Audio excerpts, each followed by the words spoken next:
And in all cases of terror attacks, those who kill people in such manner, hate preaching is the reason behind this.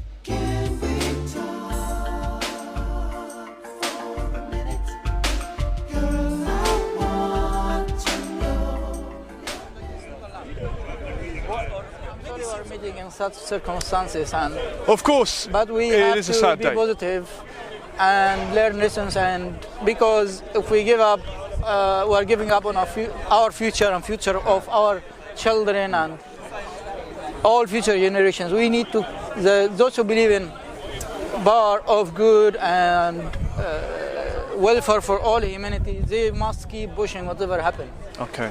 And what are the lessons from the tragedy in New Zealand on Friday?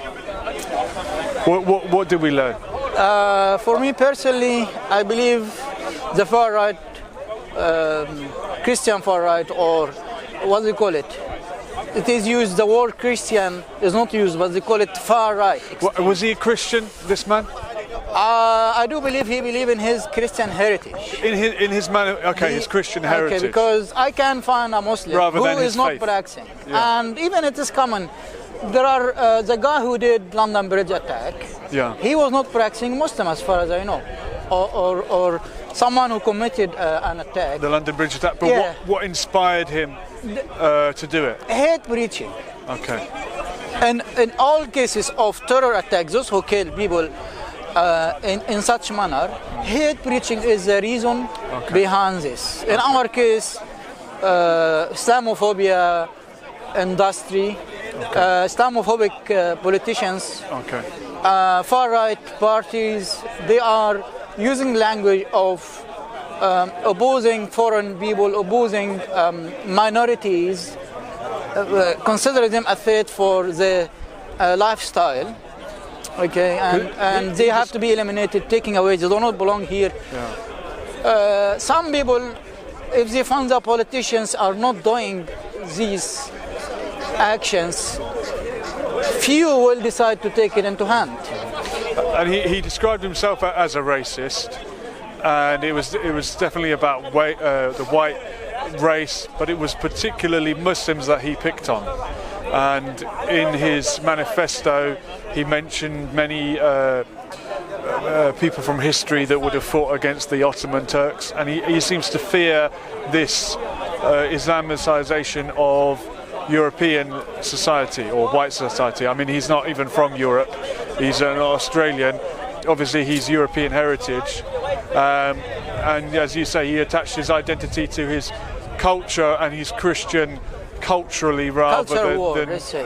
religiously. The culture war, or it doesn't matter where you are. Yeah. It doesn't matter where you are. Those who attack European tourists in Morocco or Egypt, they are the same mentality.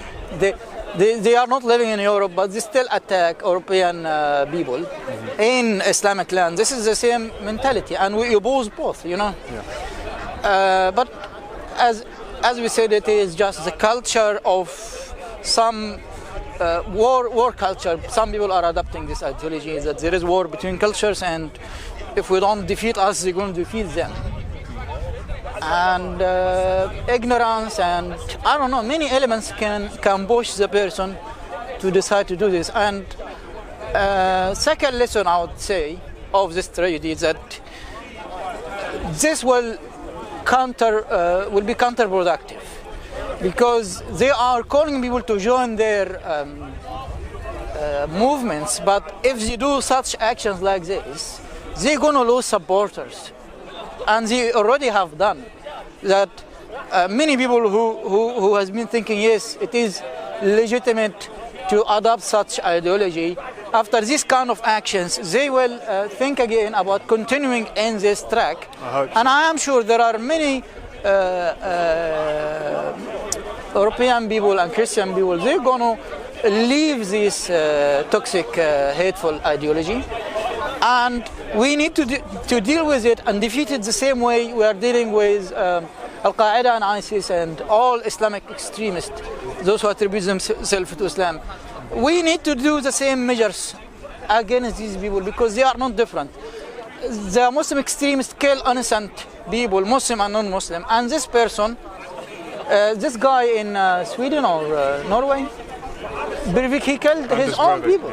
Yeah. So they can kill non-Muslims as well. So they are a threat on everyone, not only on Muslims. That's right. So this is the second lesson, that they're going to lose lots of their followers, okay, or at least some of their followers. And this is another positive thing, that they are digging their own hole by committing such atrocities. Okay. Saying this is not going to bring back those who died, but we are trying to look what we can learn and how this can be good for our future. Yeah.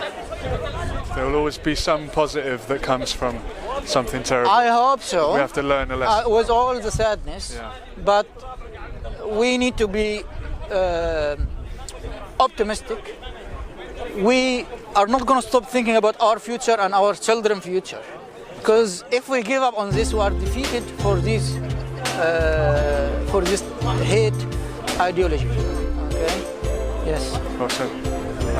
Thank you very much. Thank you.